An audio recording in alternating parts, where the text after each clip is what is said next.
What is going on, everyone? Welcome back to the channel, and today is the 2-year ownership retrospective on my Mark 7 GTI. Now, this car has gone through a lot, and I mean a lot of modifications over the last 2 years and a couple of weeks now, because my butt got lazy and it got cold, so I didn't film it when I should have.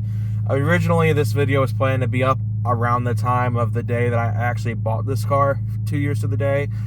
But it got cold, and I didn't do that. So that's why I said, hey, I'm going to work on that video soon, and then posted the RS3 video instead, because that video happened first. So yeah, I'm finally getting around to filming this. But for a bit of like a precursor to all of this, I guess, I've been kind of doing these yearly now. This is, of course, the second installment of this video.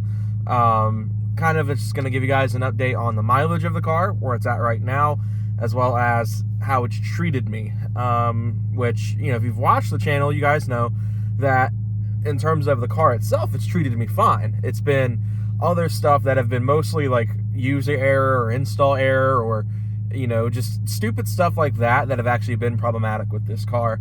And we'll talk about more of that later, because I mean, what's the point of going into it now? But I'm taking the car out. So we are currently at 44,880 miles on the car at the time of me filming this video, meaning that this car is nearing 45,000 miles. I've kept up with the maintenance to a T. I've replaced the spark plugs twice in that time, mostly because of tuning. I went to NGK non-projected tips for stage 2. They were not RS7 plugs, because I'm not a masochist. I actually like my car living. And then I switched to Denso. I can't remember the exact part number, but they're non-projected tips, so they're recessed. I think the other term they use from is slant ground plugs, for when I went to my Mamba hybrid turbo. So yeah, it's been really well. I did the DSG service about say 6,000 miles ago, maybe. It has fresh Motul DCTF fluid in there. The engine runs Motul 8100 power. It used to run the XS Gen 2, which I really liked, and honestly, the price difference to me, I'm not really seeing enough to really be like, hey, I'm gonna make the switch back to, I'm gonna keep running power, because power is so expensive to run. I think I spent over $140 for the oil that I have, because it was so hard to get 8100 power fast.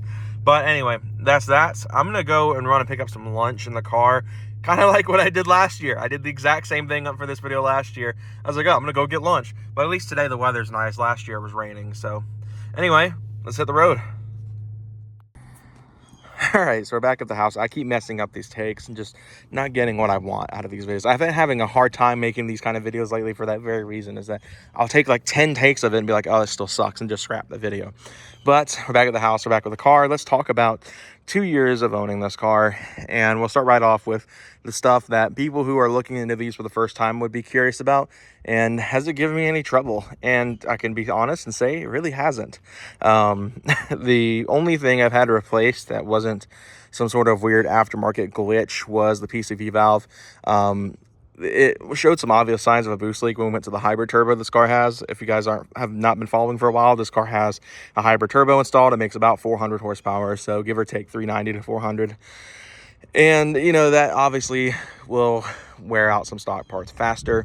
I've been questioning the PCV's reliability for a while in this car, and I finally just bit the bullet and replaced it, because I was, you know, convinced it had failed.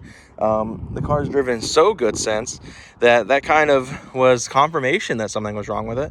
And the boost leak went away that it had. It's been driving perfectly fine. I have really no issues with it now, and no complaints of reliability troubles with this car. It's treated me great, and I'm very happy with that. You know, I mean, not many cars can give you no trouble and, you know, be what this is, you know. So at the end of the day, I think I made a great decision on that front. Reliability has been top notch. Now, of course, this car is expensive to maintain. You're looking at a German car. It's going to be German costs to maintain. I mean, this car has not been cheap to maintain by any means. Spark plug's going to be in excess of $100 for the set. You're looking at, you know, oil is about $80 to $100 for your oil changes in this car. I mean, it's literally just bad if you're coming from a domestic, or you know, for me, I came from a domestic. But if you're coming from, you know, some like a Ford or a Chevy, or, you know, something like a Honda even, you know, you're going to be spending a lot more to maintain this car. Even with it being in the same class as a Civic, you're going to be spending more money than you would be spending on a Civic to maintain it. To me though, that's worth it when you get behind the wheel and you just experience a GTI or a Golf R or an S3 or an A3 or whatever.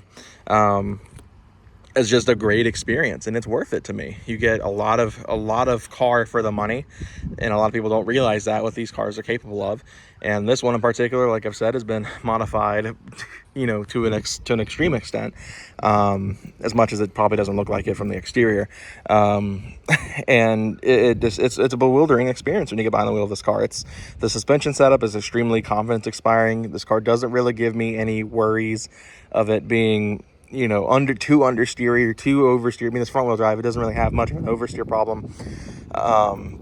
You know, it's a very confidence inspiring package, even without the electronic limited slip diff. This car is a non-performance pack car, so it doesn't have the front diff up front. So unfortunately, handling could be better, but the only option for me is to just invest in like a wave track or something like that on this car.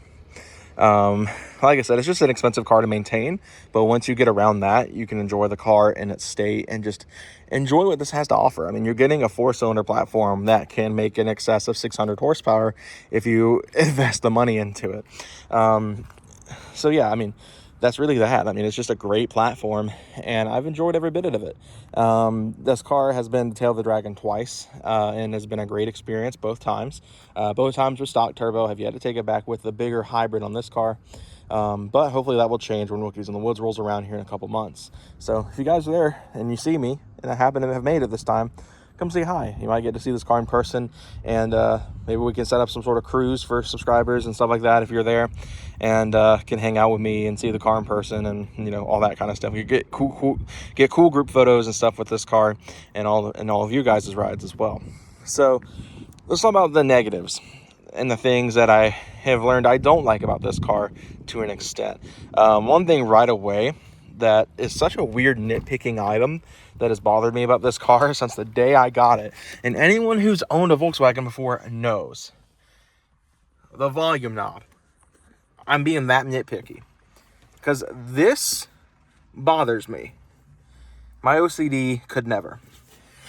So if you can get over that, then it's fine. That's actually why I like the Mark 8 infotainment not having that volume knob, because that they still do that on the Mark 8, on the base model Mark 8s with the standard stereo. It has the volume knob that does that, and it's so ridiculous. I don't understand how that really was an issue. I mean, GM got that right, and GM's quality control was not great in the time that they were doing that. So I mean, like, why? Anyway, super nitpicking thing aside, I mean, that's really the only true negative. The DSG was something to get used to. My last car had an old school torque converter automatic, so getting used to how the DSG operates took some time.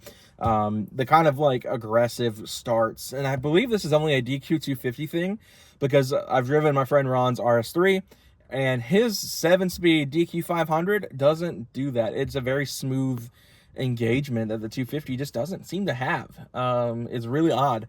And maybe that's just me. Maybe I need to get a new TCU tune. I've been running 034's TCU tune, and it doesn't change anything in the normal drive mode, but even in sport, the engagement is a little bit rough. So maybe that's something that needs to be dealt with. Maybe I need to look into that. I've debated swapping the 381 to this car, the DQ381, which is the, I believe it's just like a lower end 7-speed than the DQ500. I think the 500 is reserved for the Daza platform. I think, from my understanding, the GTI 7.5s that were 2019 and up had the 381. And I'm not opposed to doing that at some point if I can figure out how hard that'd be, one, and how much that would cost, because the engagement on this transmission is just a bit harsh. Once you're moving, you're fine. But that initial let your foot off the brake and let it roll, it can be kind of aggressive at times. And that was probably the biggest hurdle for me to jump when I first got this car. And it's probably one of the only things about the driving experience that I actually dislike about it. Because outside of that, the DSG's fine. The gearing is strange. With this car in particular, making as much power as it does. Second gear blows the tires off, and third is just too long. I mean, you really don't get... you really don't get a crazy experience in third with this car. Like it just goes, and it takes forever to get up to red line because it's a really long gear. To my understanding, third is about 1-to-1, so it's a very lengthy gear. So it's just the gear ratios on this transmission are just odd to me. But you know, that's a weird thing to be nitpicky about as well. But the DSG has been, outside of that, fine. It's a plenty responsive transmission. It shifts fairly fast. It's just that initial takeoff is weird, and then I'm just not crazy about the gear ratios. I really wish they made a little bit more sense to my head, but maybe to someone who's a DCT aficionado, they'll be able to really explain why the gear ratios are what they are to me. Because it just seems like there's such a big jump from second to third. Like third is significantly taller than second. So that just, in my head, it just doesn't, like, you know, to me, like when I think of transmissions, the gears are pretty well spaced. And to me, second being so aggressive and then third being so long is just like, you know what I mean? It's just odd, but that's just some weird nitpicky thing that I've learned with this car over the years. Which has made the hybrid such a weird experience because it's like I said, second gear, it blows the tires off, and third, it just goes. It doesn't really, it's not like an aggressive, fast, like, you know, goes through the gear super fast kind of thing. Third is so long, it's just like, it reels out. Like, it just reels it out. It's just a really long gear. But anyway, I digress. I mean, outside of that, I mean, this car is a base model, so I don't have the sunroof. I don't have, you know, the radar cruise and stuff like that the other, like the SE and the Autobahn had. The car is pretty bare bones, to say the least, for a GTI, a Mark 7 in particular. The car had the halogen lights. It didn't always have the LED lights it has on it. Those are Mark 8 style. So, you know, just odd stuff like that. But yeah, that's that. I think I've about covered all of the major stuff. This car has been great to me for 2 years now. I don't plan on getting rid of it anytime soon. I've joked around in the past about jumping on the wait list for a Mark 8.5R.